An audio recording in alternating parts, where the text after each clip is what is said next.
नमस्कार प्रिय मित्रों, एक बार फिर आपका स्वागत है हमारे YouTube चैनल पर। प्रिय मित्रों, आज की जो कहानी है, आज का जो प्रसंग है, बड़ा ही मोटिवेशनल है, बड़ा ज्ञानवर्धक है। प्रिय मित्रों, जो स्त्रियों को मासिक धर्म होता है, इसी के बारे में बताने जा रहे हैं। आखिर किस श्राप के कारण स्त्री जाति को आज भी इस मासिक धर्म की पीड़ा को भुगतना पड़ता है? वीडियो को पूरा देखिएगा ताकि आपको संपूर्ण जानकारी हासिल हो। स्त्री जाति को मिला ऐसा भयंकर श्राप जिनको स्त्री जाति आज भी भुगत रही है। प्रिय मित्रों, वीडियो शुरू करने से पहले जो लोग हमसे नए जुड़े हैं वह हमारे राइट ऑफ यूट्यूब चैनल को सब्सक्राइब करें, बेल आइकन पर अवश्य करें और कमेंट बॉक्स में सच्ची श्रद्धा से जय श्री राम, जय हनुमान, साथ ही देवों के देव, हर हर महादेव अवश्य लिखें। प्रिय मित्रों, आज की प्यारी सी कहानी को महाभारत में और रामायण काल में ऐसे बहुत से भयानक श्राप दिए गए थे जिनका असर आज भी मनुष्य पर दिखाई देता है। और प्रिय दोस्तों, ऐसे ही कुछ श्राप स्त्री जाति को भी दिए गए थे जिनका असर आजकल युग में भी स्त्री जाति पर दिखाई देता है। प्रिय मित्रों, आज हम आपको बताने जा रहे हैं स्त्री जाति को भयंकर और पीड़ादायक जो श्राप मिला हुआ है। हर महीने मासिक धर्म जो स्त्री जाति को होता है, यह बड़ा ही पीड़ादायक होता है। आज आपको संपूर्ण जानकारी मिलने वाली है कि आखिर स्त्री जाति को ही मासिक धर्म जैसी पीड़ा क्यों मिली है। ऐसा कौन सा कारण है जिनके कारण स्त्री जाति को इतना कष्ट, एक श्राप मिला है और जिसको आज भी स्त्री जाति को भुगतना पड़ता है। प्रिय मित्रों, आज की इस वीडियो को पूरा देखें ताकि आपको संपूर्ण जानकारी हासिल हो सके। स्त्री जाति को इसी के साथ दूसरा श्राप भी मिला है कि स्त्री जाति अपने पेट में किसी बात को नहीं छुपा सकती। प्रिय मित्रों, यह चीज को आपने महसूस भी किया होगा और आपने देखा भी होगा कि स्त्रियों के पेट में कोई बात नहीं रुकती है। वो बात चाहे कितनी सीरियस क्यों ना हो, लेकिन वह बात नारी जाति के पेट में नहीं रुकती है। स्त्री जाति आज नहीं तो कल, कल नहीं परसों एक दिन स्त्री जाति उस बात को एक दूसरे से कह देती है और उसको पता भी नहीं लगता कि उसने उस बात को किसी दुश्मन से कह दिया है। बातों ही बातों में स्त्रियां उस बात को अपनी तारीफ समझकर कह देती हैं। प्रिय मित्रों, पहले हम इसी बात पर बात करते हैं कि नारी जाति को किस बात को लेकर मिला है श्राप, जिससे उसके पेट में कभी कोई बात नहीं रुकती है। यह श्राप महाभारत के दौरान युधिष्ठिर ने सभी स्त्री जाति को दिया था। इस श्राप की कथा कुछ इस प्रकार है। जब अर्जुन ने महाभारत के युद्ध में अंगराज कर्ण का वध कर दिया था, अंगराज कर्ण का वध होने के बाद माता कुंती ने कारण की मृत्यु पर दुखी होते हुए अपने 5 पुत्रों यानी 5 पांडवों को बताया था कि कारण तुम्हारा शत्रु नहीं है, बल्कि तुम्हारा बड़ा भाई है, यानी तुम्हारा ज्येष्ठ है।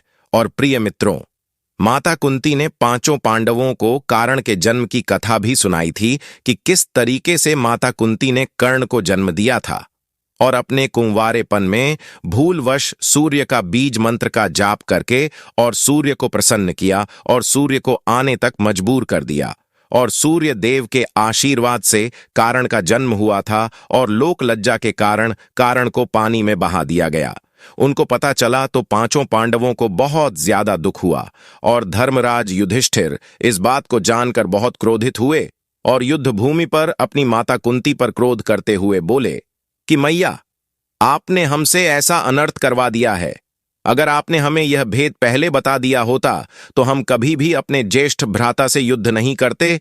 और धर्मराज युधिष्ठिर अपनी माता पर क्रोधित होते हुए समस्त स्त्री जाति को एक श्राप दे दिया कि आज के बाद स्त्री जाति के पेट में कभी भी कोई बात नहीं छपेगी। स्त्री जाति को गुप्त से भी गुप्त बात बता दी जाए तो उसको भी बता देगी। इस तरीके का श्राप युधिष्ठिर ने स्त्री जाति को दिया था।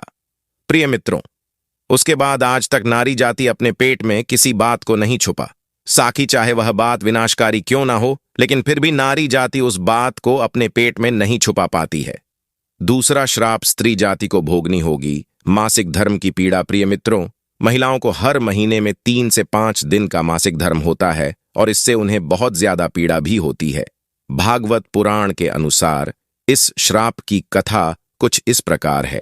एक बार देवताओं के गुरु बृहस्पति देवराज इंद्र से क्रोधित हो गए और इसी का लाभ उठाकर असुरों ने स्वर्ग पर आक्रमण कर दिया और इंद्र को अपना स्वर्ग छोड़कर भड़ाना पड़ा।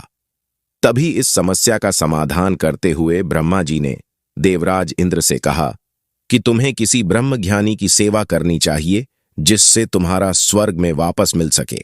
ब्रह्मा जी की आज्ञा का पालन करने के लिए दें। देवराज इंद्र ने एक ब्रह्मज्ञानी की सेवा करना शुरू कर दी थी, लेकिन इस बात से इंद्रदेव बिल्कुल अनजान थे कि जिस ब्रह्मज्ञानी की सेवा कर रहे हैं उनकी माता एक असुर थी। उस ब्रह्मज्ञानी की माता के दिल में हमेशा असुरों के लिए हमदर्दी होती थी और देवताओं से बड़ी नफरत किया करती थी। प्रिय मित्रों, देवताओं की तमाम सामग्री थी, वो सभी सामग्री असुरों को समर्पित हो रही थी, असुरों के पास जा रही थी। जब देवराज इंद्र को इस बात का ज्ञान हुआ तो क्रोध में आ गए और क्रोध में आकर उस ब्रह्मज्ञानी की हत्या कर दी जिसकी वह सेवा कर रहे थे। और प्रिय मित्रों, इसी वजह से इंद्र पर ब्रह्म हत्या का पाप चढ़ गया, जो कि एक असुर के रूप में देवराज इंद्र के पीछे पड़ गया था। प्रिय मित्रों, इस पाप के असुर से छुटकारा पाने के लिए देवराज इंद्र ने अपने आप को एक फूल के अंदर छुपा लिया था और फिर 1,00,000 वर्ष तक श्री हरि विष्णु की तपस्या की। प्रिय मित्रों, इंद्र ने भगवान विष्णु की तपस्या की थी। तब भगवान विष्णु ने खुश होकर के देवराज इंद्र को उस असुर से बचे आया था और श्री हरि विष्णु ने देवराज इंद्र को इस पाप से छुटकारा पाने के कुछ उपाय बताए। इंद्र से श्री हरि विष्णु ने कहा कि इस पाप को आपको 4 भागों में बांटना होगा। पेट, पानी, पृथ्वी और स्त्री, इन चारों को कुछ अंश आपको बांटना होगा।